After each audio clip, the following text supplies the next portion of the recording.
Mom had requested that I read this poem today. Gonna kind of do it this way.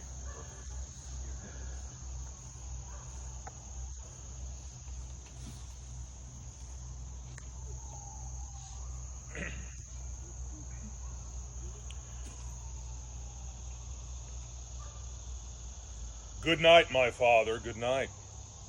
The long dark trek is through.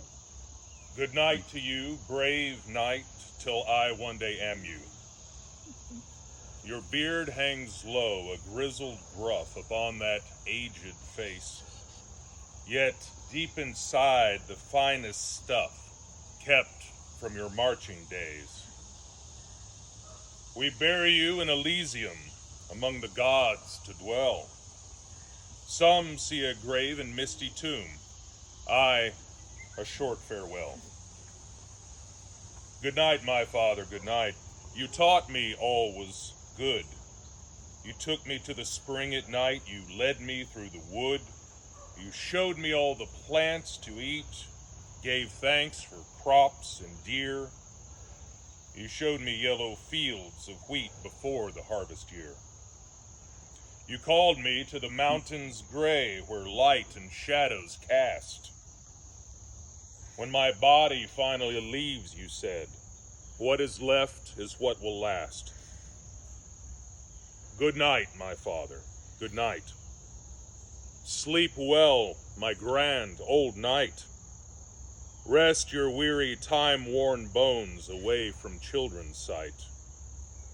And still there's green upon the field, a bird sings on the wing, and children yet in woman sealed from your tributary spring. And I remember all, yes, all, as I prepare to die. I've shown my girl the tomb and hall where I'll forever lie. She remembers all I told her here, these memories of you. You said straight as the arrow flies, her life should be so true. Good night, my father, good night. Forgive what I have missed.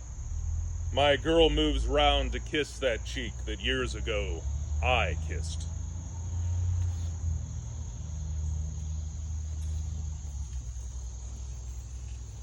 Thank you, Shep. And finally, just on behalf of the family, I just had a few words I put together. As we know, Billy was the youngest of a family of 11 children who went on to be a successful ophthalmologist, but I think perhaps his greatest legacy is with us today, and that's his daughter, Lisa. Like most people, Billy lived a life full of challenges and obstacles, but the kind of life that we can reflect, and the kind of life that reflects the one thing that we all desire. There have been millions of songs written about it, movies made about it, and even one person who claimed to physically embody it. What am I talking about? Why, love, of course. It is the one part of Billy's life that continues to this day.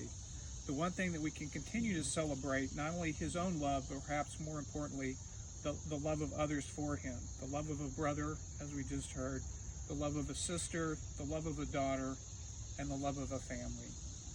It is the continuing legacy of his mother, the one thing that continues to unite this family across the widest of political and even philosophical differences. It is the one thing that is most important.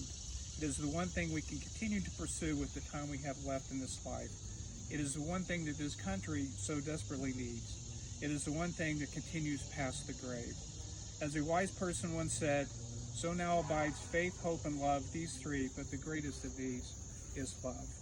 So as we remember and celebrate Billy, let us commit ourselves to love, and in these days that we have left, let us commit to ask ourselves the one simple question at the end of the day: have I loved well today?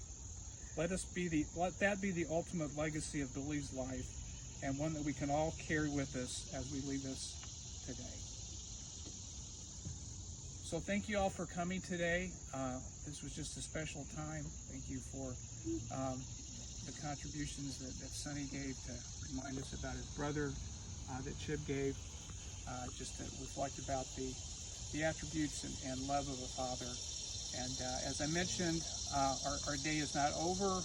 There's still a time of fellowship together. We'll be leaving momentarily to go visit Virginia at her condo and celebrate her birthday as well as the life of Roy. So I hope you can join us after the service and come with us.